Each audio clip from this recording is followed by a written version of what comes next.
When I was the Prime Minister of Canada, I was often asked this question: why do you support Israel? My response, in effect, was always the same. Why wouldn't I support Israel?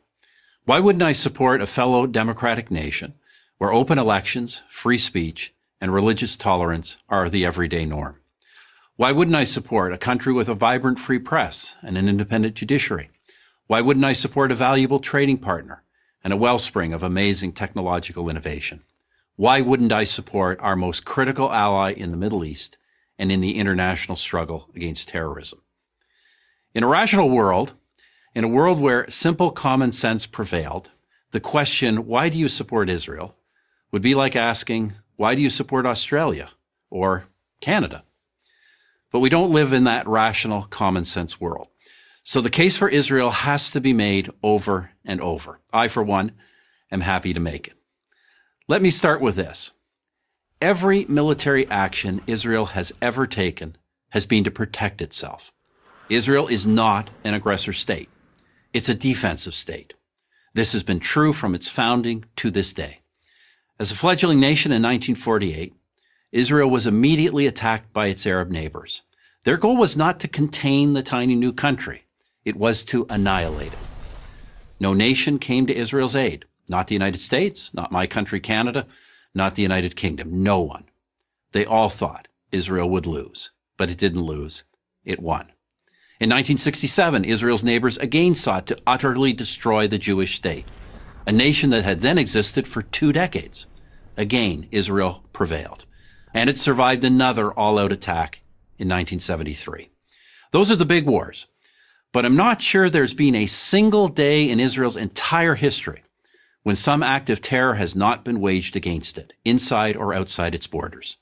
There have been 2 bloody waves of terror, so-called intifadas, in the late 1980s and the early 2000s, when Israelis were blown up on buses, at pizza parlors, and celebrating weddings. There have been incursions from terror groups like Hezbollah in Lebanon. There have been thousands of rocket attacks from Hamas in the Gaza Strip, even after Israel completely withdrew from that territory in 2005. In between the wars, in between the terror, Israel has sought peace with its neighbors, and it has achieved peace treaties with Egypt and Jordan. For others, however, every Israeli gesture for peace is met with incitement and violence. I recount this history for one reason. Any nation that has endured what Israel has endured could easily have become a police state. But through it all, Israel has never abandoned its commitment to the rule of law, to democracy, to tolerance. 1/5 of its citizens are Muslim.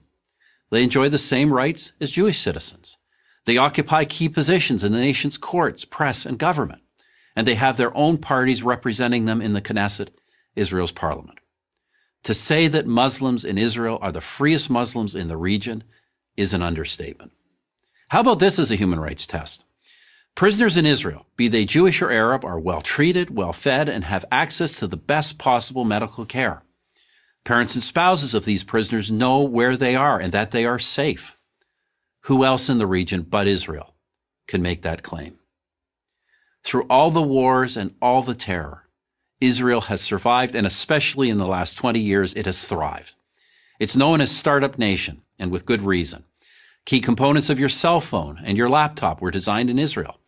A drug or a medical device that has saved your life or the life of a loved one may have been developed in Israel.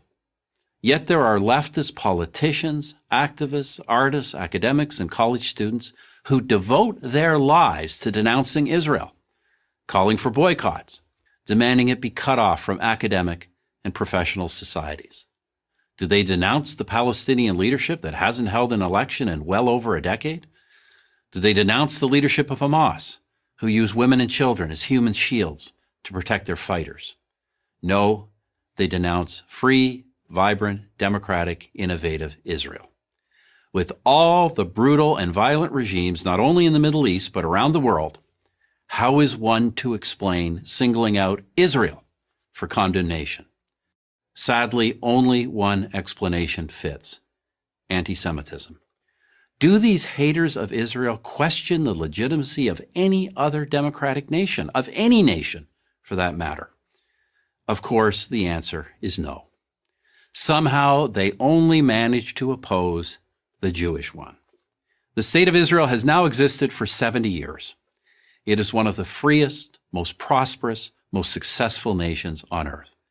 Why do I support Israel? Why wouldn't